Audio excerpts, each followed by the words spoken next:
Hello, everyone. Good evening. Thank you for joining us for this education session at Chacha 2021. My name is Krishnan, and it is my privilege to be the moderator for discussing this very relevant topic in today's age around the role of parents in their child's education. We've now known for many years, research tells us that parents play a very, very critical role in their child's early education journey. That's not surprising. It's very intuitive as well, right? Like, given that more than 80% of sort of a child's time is spent with their families and broader community and not so much at school. In fact, we also know that the effects of a home learning environment carry on for much later in their child's education journey, right? Like till about even ages of 14 and 16. But at the same time, due to multiple challenges, parents have always taken a bit of a backseat to schools when it comes to education programming globally. This could be due to many reasons, maybe partially because helping parents to support their child's learning is more difficult once children are older. And consequently, what happens is that many interventions involving parents of older children tend to be more focused on providing them information about, say, school quality or encouraging them to just send their child to school, focusing on the economic returns to education and so on, rather than really as an active facilitator of learning. This situation has been rather upended due to prolonged school closures enforced by COVID. Governments as well as non-profits who serve India's poorest children have had to innovate rapidly to ensure continuity of learning at home. Through this effort, many lessons, reflections, and best practices have emerged on how we could involve parents more actively as a teacher, coach, and guide in their child's primary education journey. This panel discussion aims to synthesize the research around this theme, explore some innovations that have been tried in the past year, and summarize reflections on how to re-engage parents as key stakeholders. We are very lucky to have panelists who have all explored this theme very deeply and have many nuanced insights to share. Welcome, all of you, and it is my privilege to introduce them to all of you one by one today. I'll begin with Sashiti Banerjee, who's an education practitioner with rich experience. She founded and led Sesame Workshop in India. And recently, in her more recent entrepreneurial stint, she leads Top Parent, an initiative to support parents to participate in their child's education journey. We have Malia Shaukat. Malia is the founder and CEO of Madi Foundation, a nonprofit that works with state governments to design and implement foundational learning programs. And they are now the chief management partner for the FLN mission in Tamil Nadu. Then we have Aziz Gupta, one of those brave folks to start up during the early days of the pandemic. And his organization, Rocket Learning, provides resources to parents of children in government schools, provides them over WhatsApp to enable learning at home. Hopefully, we will also be joined by Professor Vinita Kaul, who's currently experiencing some technical difficulties, but hopefully we should have her with us soon. Professor Vinita Kaul is a professor emerita at Ambedkar University. She set up CCED, the Center for Early Childhood Education and Development, and she's conceptualized and led seminal research around how children in India learn in their early years. Welcome, all of you. Thank you so much for joining us today. Thanks, Krishnan. Thanks, Krishnan. Happy to be here on this very important topic. Great. So wanted to begin the first round of questions to really frame this issue and understand it a little bit better. And Sasha, I sort of would love to begin with you. And wanted to talk about, in your view, we talk about improved parent knowledge and practices around their child's learning. Do you sort of see this as really a means towards just improving child's education outcomes? Or would you argue that this is a goal worth chasing for governments by and of itself? Yeah, okay. Thanks, Krishnan. So I think before I jump into, what should be the role of parent engagement, I think one of the things that is, true is that parent engagement is a very broadly defined term. And depending on who you are asking, people would come up with various definitions. There's enough research and evidence around the world, not so much in the global south, but definitely in the global north, that increased parental engagement does lead to improved learning outcomes in children. And very often these outcomes are really measured in literacy and numeracy indicators. But typically, most parent engagement research uses what we call the bioecological model. It's kind of conceptualized in terms of interactions that happen between, say, a child and its immediate environment and family, and school, or more popular interactions between the school and the family. And for a very, very long time, there was very little done to look at what do you do at the home level. And Krishnan, taking over from what you already mentioned, which is, 80% of a child's time, particularly in the early years, are actually spent at home. So which intervention is actually a more critical intervention around involving parents? It comes with its own set of challenges. But I think one of the more neglected areas have been the fact that what do you do to ensure that children are learning even when they're at home? So there is now some extensive research that has been done that totally kind of looks at going beyond just improvement in literacy and numeracy indicators and play-based activities. And, I'd like to mention Lego Foundation because they do an incredible amount of work and support an incredible amount of projects that really look at fostering that real-time parent engagement where, along with literacy numeracy or foundational literacy numeracy, it really looks at how do you scaffold learning where your overall cognitive development is happening, where you're building resiliency, where you're building socio-emotional learning. And those at the 3 to 8 years age group are very, very critical building blocks, right? Because that's really what takes the child on the future learning journey. And if you're really looking at a generation of learners, to contribute to the global workforce in the future, I think the skill sets that will be required in the coming years are not just, reading at grade level and doing basic math at grade level. It really would involve more executive functioning skills, more socio-emotional skills, and a lot of resiliency, as we have seen.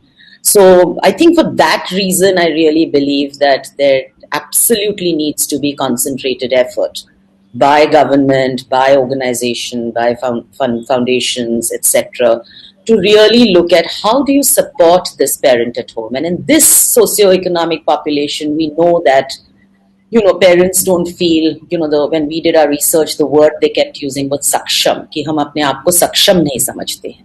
So they themselves feel challenged. So what do we do to really buffer that up? Yeah. No, thanks, Sash. Very, very, very, very rich comments, I think, based on your experience. And I'm just taking exactly, taking off from where you stopped, want to sort of go across to Malia. And Malia, I know that that you obviously had a classroom program and sort of have engaged much more deeply with this issue over the last 18 months. And even more recently, I understand that you had done a very, very extensive survey to understand sort of how exactly parents of government government school children are really supporting them at home. Would love to sort of hear from you what the major trends were, specifically what in terms of the trends, what were heartening and what were disheartening. I think that would be great for the audience to hear. Thanks, Krishnan. So we did carry out an extensive survey of about 6,000 parents spread across all the 38 districts in Tamil Nadu, and targeted only parents of children attending government schools. I think the one thing that stood out to all of us, and a very, very positive statistic, was that nearly all children want to go back to school. I don't know if they were, making it up so that they didn't seem like they were going to be in trouble if they gave us a different response. But nearly 90% of parents said that the children seemed keen to go back to school, and almost every day wanted to know when schools would reopen. So a few other, very encouraging points were that teachers continue to keep in touch with children and parents. nearly 85% of parents said that the teachers were actually calling up on a regular basis and checking up on children, and even if they were not really disseminating a lot of content or worksheets on WhatsApp, there was at least some communication that was happening between the parent and the teacher. So while this might not lead to massive learning gains in that sense, but this at least ensures that the child remains, in the system, right? There is some emotional connect that the child, that teacher and parent have, that the child remains in the system. And almost, like I said, 85% said that they were extremely happy with the frequency of the touch points between the child and the teacher. The other encouraging fact was that nearly 100% of homes had access to a television, and of that, about 80% of them had access to Kalvi TV. Kalvi TV being the government education channel that the government has launched, and every hour on that channel is dedicated to a particular subject and a particular grade. So it sort of plays through the day, and about there was a lot of awareness about the channel, and out of the 80% that did say that they have access to the channel, nearly 60-70% said that they were actually accessing the content as well. Now, what that leads to, whether that leads to improved outcomes or whether just engagement, we did not measure that, of course. But it was heartening to see that there was at least one avenue that could reach uh, the mass, a vast majority. And if we could invest our energies towards improving the content that was being disseminated on that medium, then it might be worth our while. The not so great points of consideration was that about nearly 70% of parents were not familiar with what their child was learning. I mean, they knew that the child was being engaged, and he or she was receiving some WhatsApp messages every now and then from the teacher or from NGOs that were also sending out these kind of messages. But they could not really point to the fact that my child is able to do this, or my child is being given practice on learning and things like that. So I think whether I think this is a point to consider, whether schools are open or not, because we just spoke about how parental awareness about their child's learning level is low, and I think this holds true even in a under normal circumstances, right? And I think that is something we certainly need to focus on changing. If as I always give this sort of a slightly more relatable example, a parent generally knows in the first 2 years of a child's life what the physical milestone needs to be, right? A parent will sort of start raising the red flags, say at month 12, if a child is unable to walk or crawl or do one of those things, right? And if that can become common knowledge and almost get passed on from intergenerationally, why can't we try and replicate that sort of a knowledge transfer for learning also, for basic learning, instead of saying that a parent would know what a child ought to do in the first 24 months. What if we change that to what a parent should know in the first, say, 5 years or 8 years, right?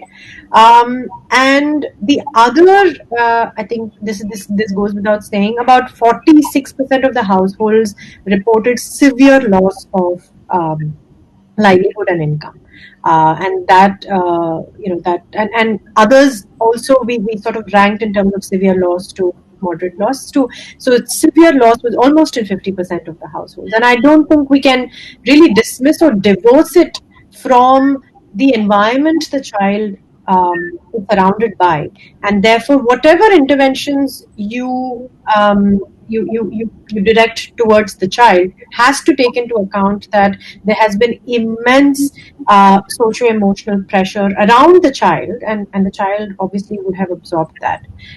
So I think these were some of the the stark sort of data points that came through in our survey, Krishnan, and the report will be out soon. We will be putting it out in the social media, so it will have a much more elaborate version of what I've just shared. Great. No, thanks so much, Malia. I think obviously it's consistent with the fact that demand for education continues to be a theme. Like, I mean, parents continue to be engaged in their child's education, directing them to TV. But I think it's really the depth of engagement, almost that you're pointing out, is something that needs to be very, very consciously built.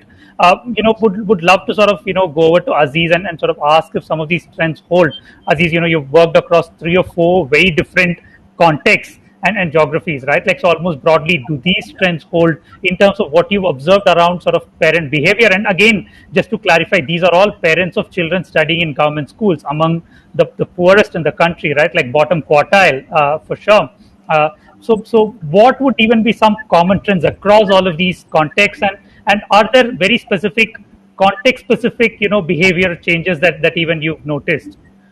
Yeah, no, I mean, I think that's a vital question, Krishnan, and I think that's in fact over the last year we worked in very different contexts, partly with the eye to understanding some of these differences and similarities. We work in very rural contexts in Uttar Pradesh. We work in sort of semi-urban contexts in Maharashtra.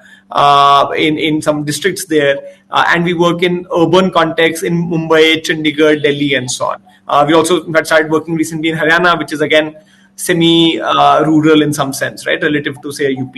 And I think there are how we try to classify behaviors, right, or what sort of defines behavior for parents, right, when they're looking to engage with their children's learning. We call it the AIM framework. So what is the aim for these parents? A stands for awareness and aspiration. I stands for information, and M stands for motivation. Right, so we say that this aim has to be there for parents to be able to engage with children, and so in our view, for example, it's very, very different from just sending content to people, because in a one-way sort of stream, because we feel that's not enough for a low-income child or a low-income family, as opposed to say a high-income child who just has to see information on Byju's and they will learn. I think with parents for learning, we need all of these 3 elements. And the interesting thing is, and this is also connected to penetration in terms of hardware, right? Smartphone and data penetration and all that across these states, which varies a lot.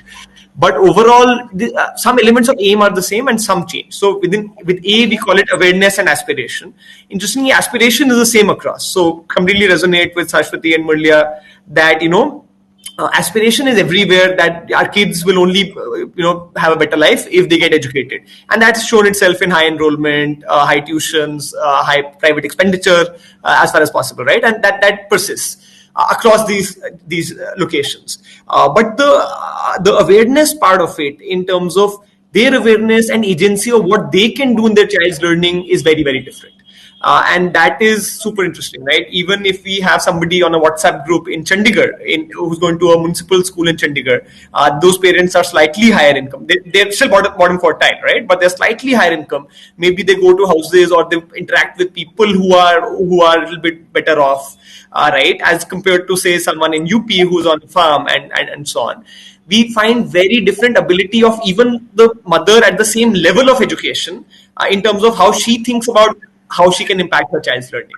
Because the content we send is actually video-based, simple activities that you can do. And I would wager that any mother, right, can teach a child how to sort different objects by shape. You don't need to be heavily educated for something like this.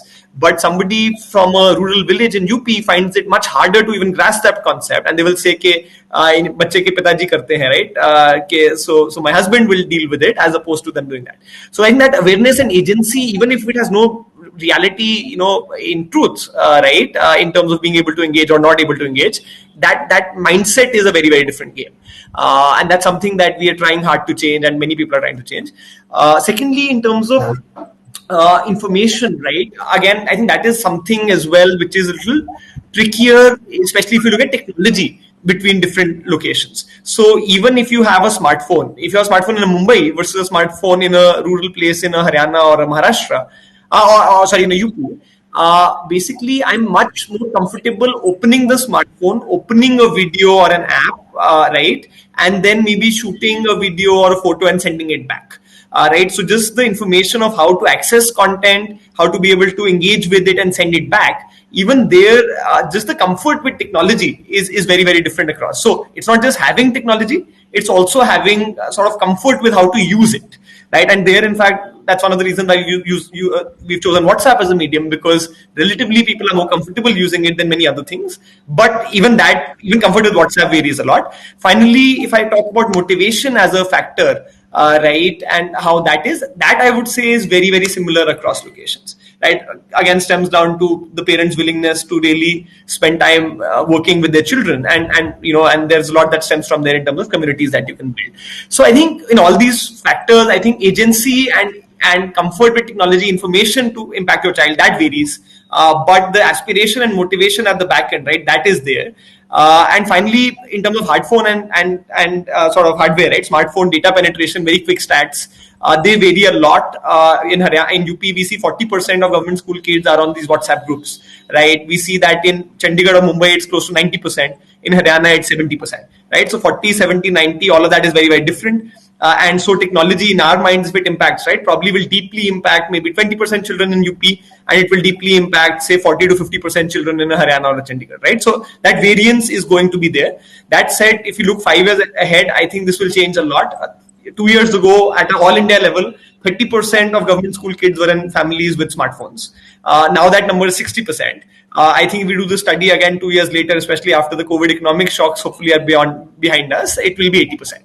Right. So I do think that in that way, technology and that impacting the behaviors of parents is going to just become a bigger and bigger factor. Yeah.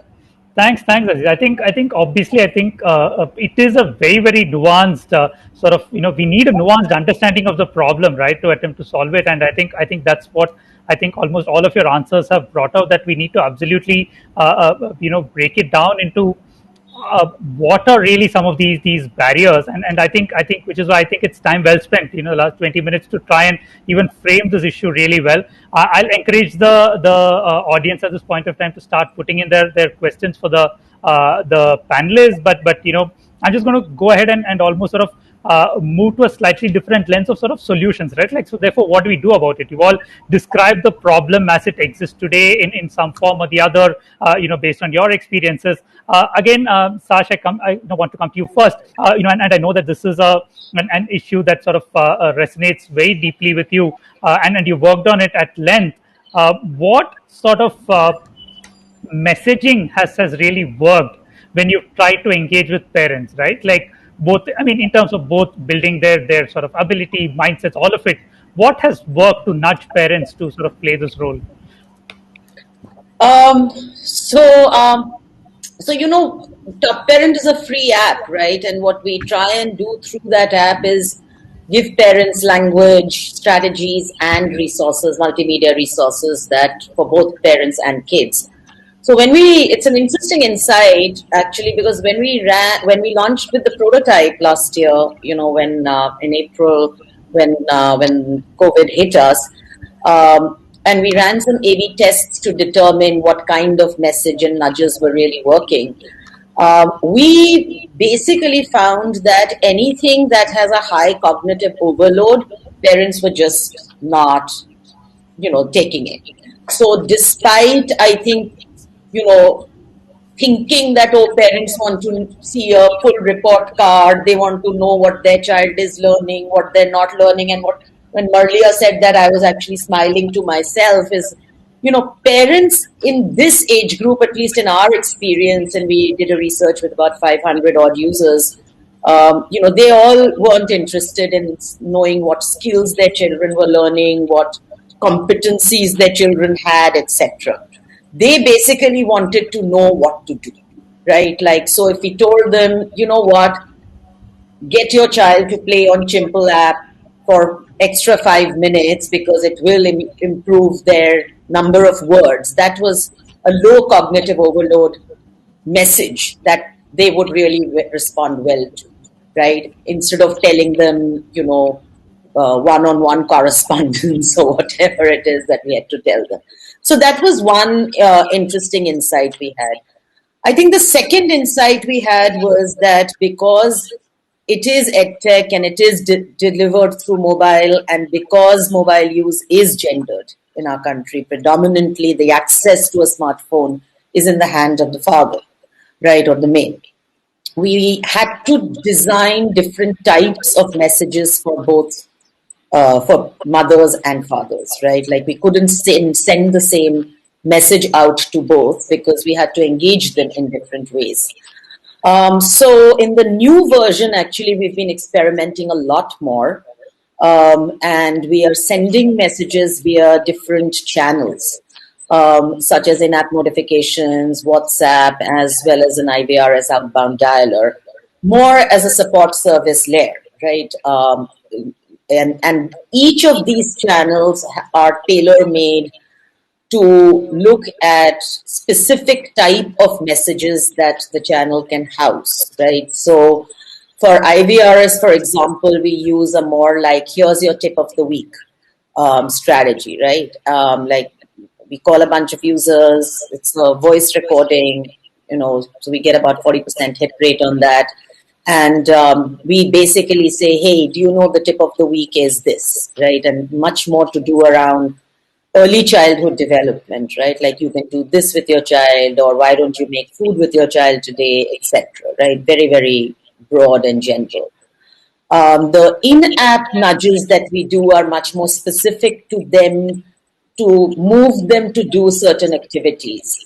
For example, your child hasn't completed the worksheets this month, or hey, you haven't seen this parental video this month, do this to earn more points, etc.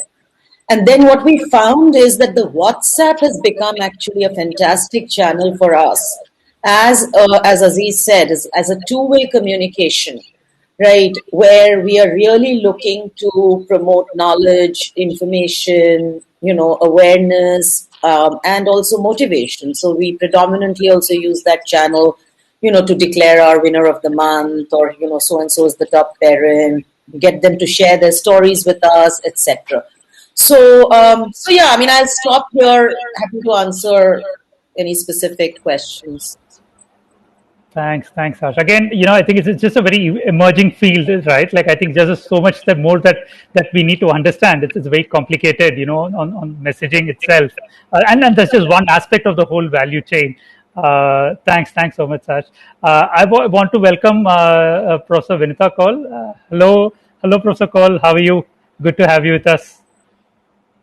Can you hear us? Okay. Can you hear? Yeah.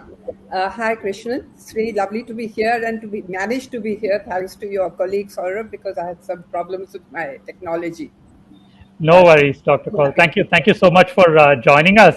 I sort of wanted to come to you next, Dr. Kaul. I know, you've done a lot of thinking and research around the how children learn in the early years, and obviously the parent is a critical piece of it.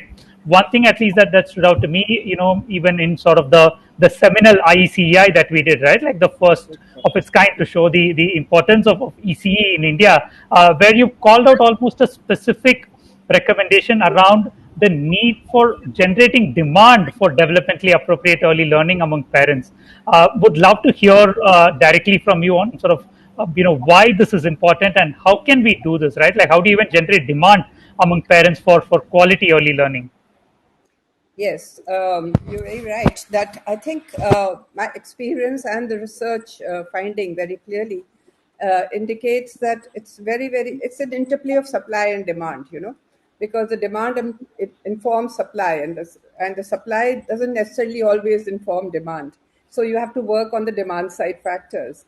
And I think what it really, to explain why that is so important is because, as Sashwati was saying a minute back, she was talking about the parents not really understanding what is one-to-one correspondence, or even being able to really get the messages that we want to give them, which are technical, or even something which are not familiar to them. Because one of the problems in early childhood education has been that education has been perceived in a very narrow way in terms of literacy and numeracy. So what does an average parent understand of early childhood education? So if Sashwati was to say that, this will make the child learn A, B, C, D, or learn 1, 2, 3, 4, that would immediately, they would relate to that.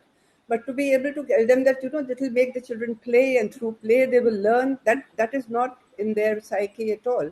So what happens as a result, the research has shown that there is a huge migration to the private schools across the country, even in the remotest of areas. And why is that happening is because any parent now, of course, they may be here backwards, which of course is a different issue because of the COVID. But why that happens is because the parents have a certain perception of what is good quality education, which actually our research shows is the reverse. Now, I'm talking about the more affordable private sector and the kind of schools that we've encountered in the rural and tribal areas, that very often they are actually doing counterproductive work. But then parents believe that that is what is right. And so ultimately school choice, parental choice for schools for their kids is very much dependent upon that. So you may be doing the best developmentally appropriate program in the village or in the district even for that matter, but there will be no takers because everybody is following the crowd.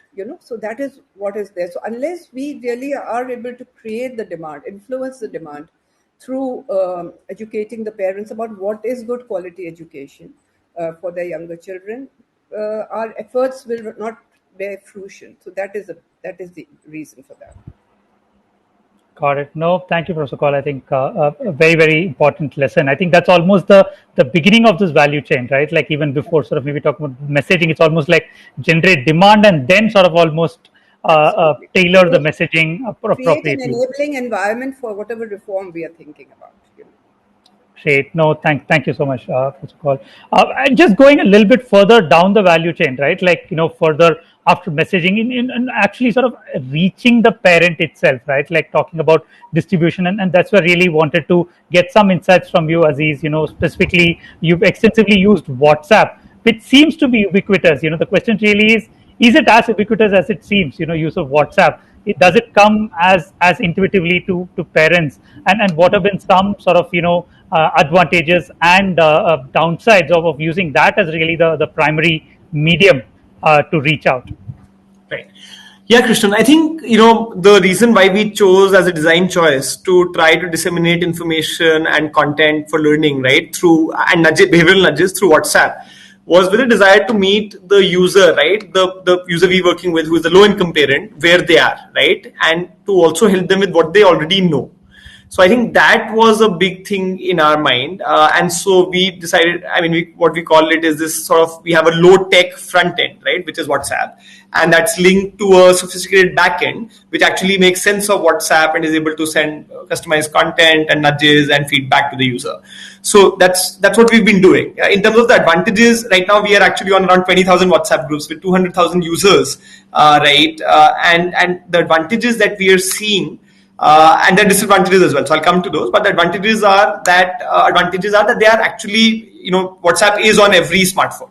So if you have a smartphone, then you pretty much have WhatsApp. We've done a lot of surveys on it, but even in practice, that's what we're seeing. That drop off from smartphone to having WhatsApp on your smartphone is next to negligible.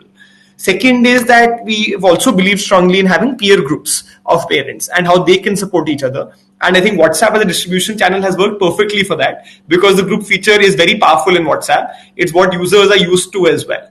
Right, and so the easy onboarding of users onto groups, which teachers can do very, very effectively, right, because everyone knows how to add a user to a group, is there, and then using it in the form of a group is there.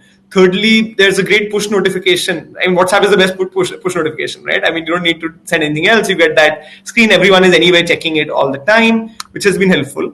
And then the teacher is there, which I think is critical. Right, the teacher is there live. They can see what is happening. They can engage with that. They can give feedback to that, rather than having to wait for some information that comes to them, or rather than have to go on some separate dashboard. Right, and I think they get feedback from community direct time, and the community also sort of sees that they get information from the teachers in real time. Right, so I think those are advantages. Disadvantages are there, right? You don't get as much data as you would in an app. You don't know how long somebody is spending on a particular thing. You don't know, were they stuck on this particular question or not, right? So I think that is a challenge, and with our technology at the back end, we've been able to overcome some of that, because we can at least track responses and other things on those WhatsApp groups, and we encourage parents to send back responses. Second disadvantage is that apps are considered just fundamentally more fancy. right? So there may be many governments who may say we would like our own app, right? And maybe even parents might consider that, okay, this app is really cool. But overall, in our minds, I think WhatsApp has been a good distribution channel, and it's hard enough to get parents to have that behavior change to do activities with learning at the low income. It's even harder if you force them to adopt a new technology, right? In some sense, or you ask them to adopt a new technology, and maybe it'll take a little bit more time in that way. But overall, I feel though that, I mean, distribution layer aside, right? I think there are a fundamental set of things that are important to get parents to do some set of things, right? Which is peer effects, teacher being involved, two-way accountability and motivation. That can happen through apps as well, honestly, over time. And I think the more important thing in my mind is actually not just the distribution layer, which is great, but making sure that these aspects are covered in whatever you have, whether it's an app, whether it's WhatsApp, whether it's Facebook Messenger, or anything else that could be used.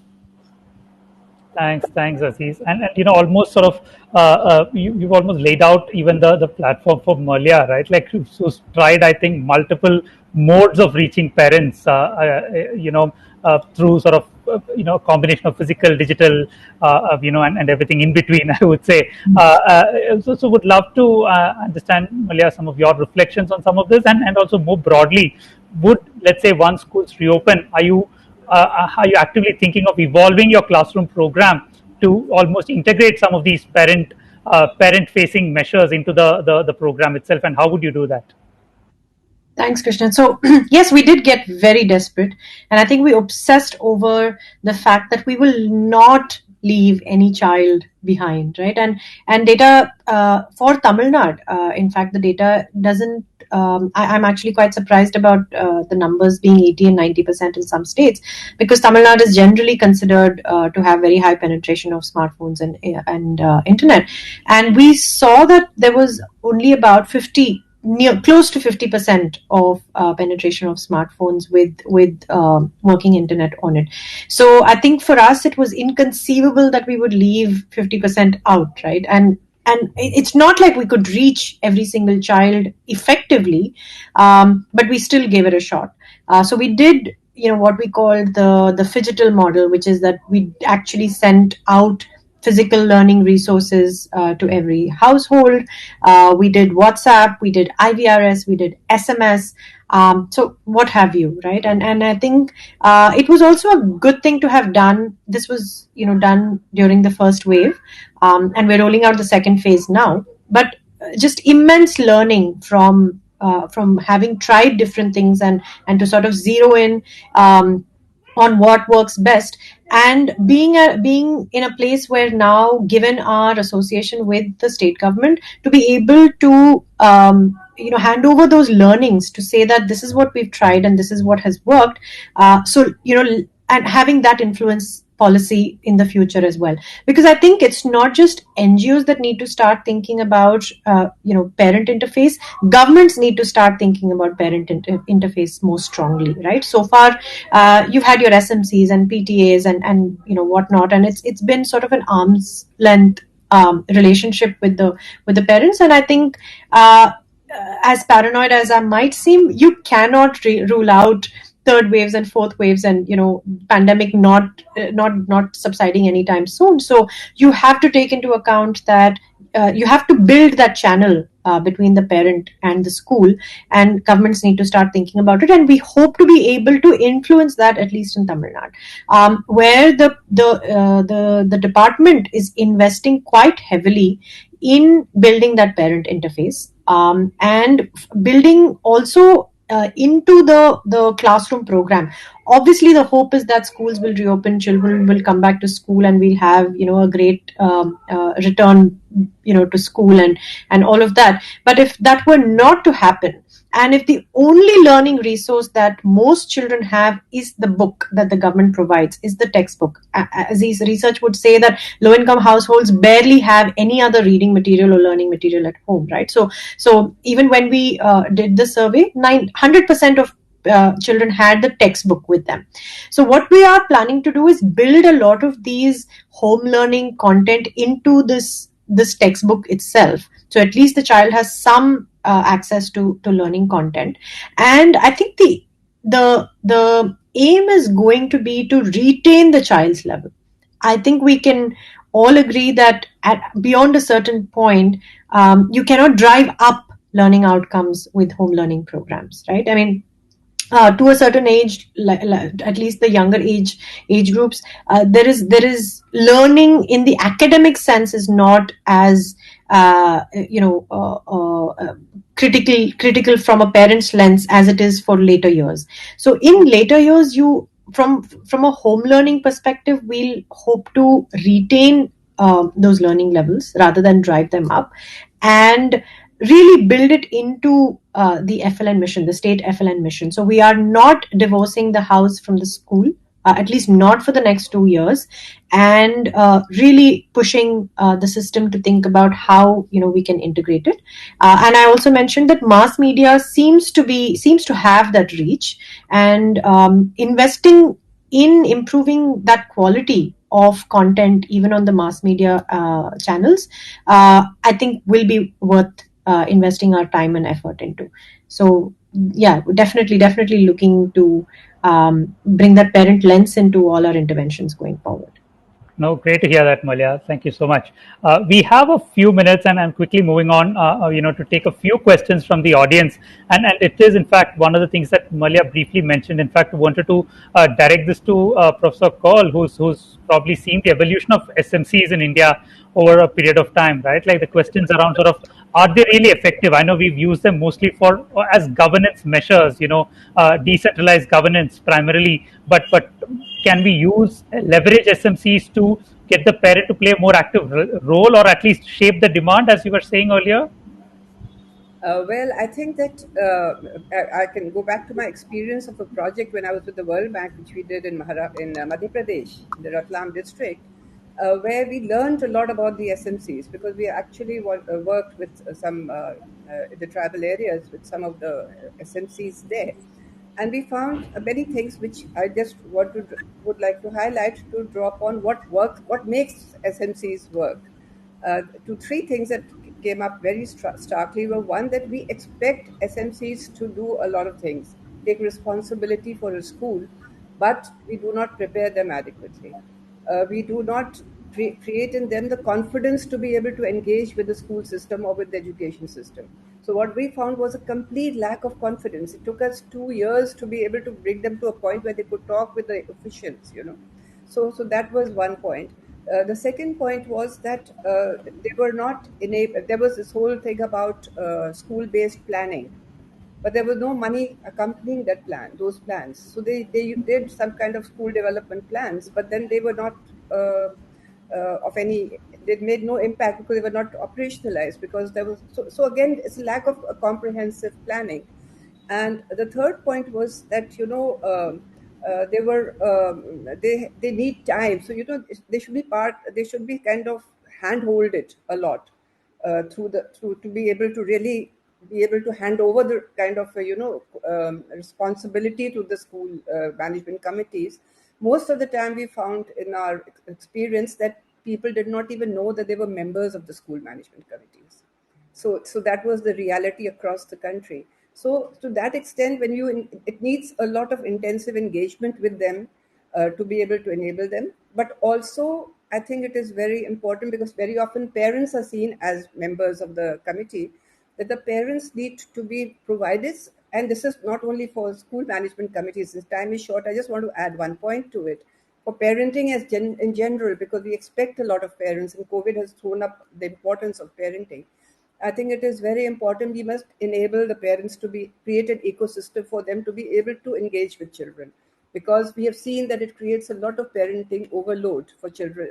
If the school system starts expecting the parents to do a lot of work, so somewhere parental support measures are also required from the government, if the government is going to get the parents to take in a more active role. Yeah. Got it. Thank you, Dr. Kaul. I'm just going to take one other question around sort of, and maybe can request maybe I can direct it to Sash. In fact, on sort of in your opinion, do you see the current role of sort of parents as educators? Do they see it as something temporary while schools are shut? Will this disappear once schools reopen? What are you sensing from the parents that you work with? the parents that we are working with definitely don't see themselves as educators. Right? They really don't. I think everyone will agree, whoever is working in early childhood and with low income populations. I think what Aziz had mentioned earlier, which is the fact that there is a certain amount of aspiration, right? And there is an inherent understanding that education is a ticket out of poverty. Vinita touched upon the fact that that doesn't necessarily lead to them understanding what kind of quality education is really going to be a ticket out of poverty for them, right? The system is not kind of supporting that in whichever way or form. A lot of the parents, have lost their livelihoods. They're going through a very, very tough time. But even if there was no pandemic, consider the fact that in India, almost 70% of kids in the 3 to 5 age group are not attending or do not attend any high quality early childhood program, right? So, given that basic fact, parents don't see themselves as educators. In their head, it's very clear boundary that education means school jana, tuition jana, and everything else we teach them, right? We can teach them values and moral things and respect and well-being, right? They feel कि हम बच्चे को ये सिखा सकते हैं, पर school जाना बहुत जरूरी है, बिकॉज स्कूल में वो टीचर और ट्यूशन टीचर उनको पढ़ाई सिखाते हैं.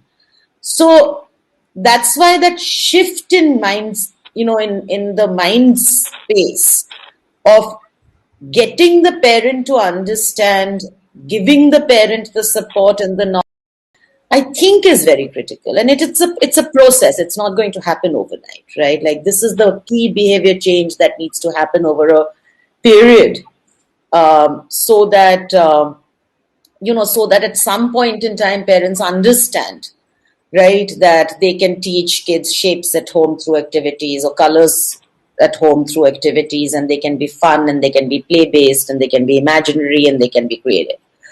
But otherwise, I don't think, predominantly, I don't think they see themselves. I think Krishnan, we've lost, right? Yes, seems to be. Can I So just Aziz one little intervention? I think what is very important is to respect the fact that parents are parents and teachers are teachers, because expecting parents to be teachers is not realistic nor not desirable.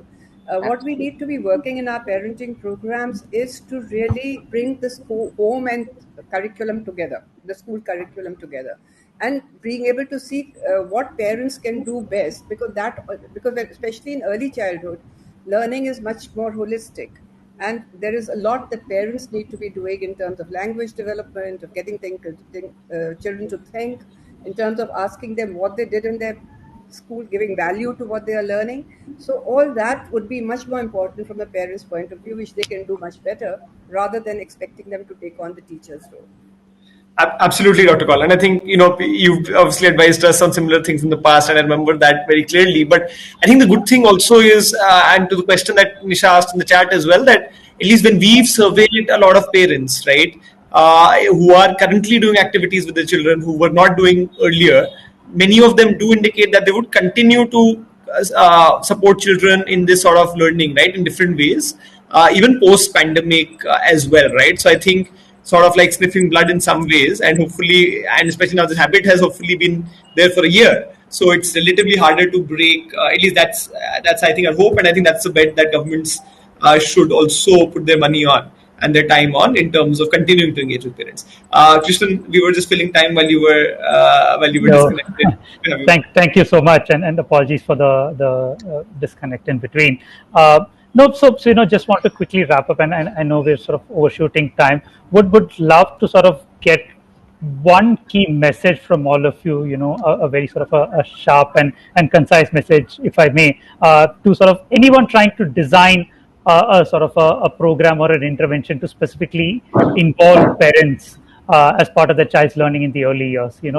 And if I, given the time constraint, if I may even say, 10 words or less, what would that message be to anyone trying to do this? Maybe I'll come to Malia first. Um, I think under no circumstances should we give up on our vision of reaching every child. I understand as organizations we have constraints for which we design programs in a way that we do, but I think there is almost a moral compulsion on at least governments to not limit their interventions to just edtech and say that we've signed up for a WhatsApp program and that sort of where our responsibility towards engaging children ends. So I would say, do not give up on the last mile child. Raise as many questions, listen to their constraints, and be sensitive to the constraints. I'm sorry that was more than 10 words, Krishnan, but No, thank you, Malia. yeah. Yeah, no, got the gist of it. Dr. Call? I think schools and parents must see themselves as partners in the education of their children, and that partnership should be seen in terms of complementing each other and not adversarial, as is normally seen. Thank you, Dr. Call. That's crisp and I think very, very insightful. Sash, over to you next. I have two phrases, right? One is that I believe that there is no silver bullet and that we really need a variety of solutions to ensure that we are doing justice in what is a very, very critical issue in this country. And I think my second recommendation would be for people who are looking to work in this area is really know your audience. Very often we don't know whom we are talking to, and therefore what is the right thing to lead with, and how do you really kind of shift those behaviors. Got it, Sash. Very powerful. Know your audience. I think something for all of us to take away on this. And Aziz, finally to wrap up with you. Yeah. I think what I would say is that household effects work. Research shows that earlier governments have not been able to engage with households or were not expected to. Now they are. So please continue doing that. And maybe that is what will give the credibility back to the government schools that, they have lost to the private school space in the past. So use it as an opportunity in that way. And finally, don't give one-way content. Don't give gyan or prachar. Please engage in a two-way mechanism where you build motivation, peer effects, and actually figure out how to work rather than just being lazy and pushing content either through a textbook or through an app or WhatsApp. Figure out how to do it properly. Got it. Thanks so much, Aziz, taking away the equality, so to speak, of communication from that as the main theme.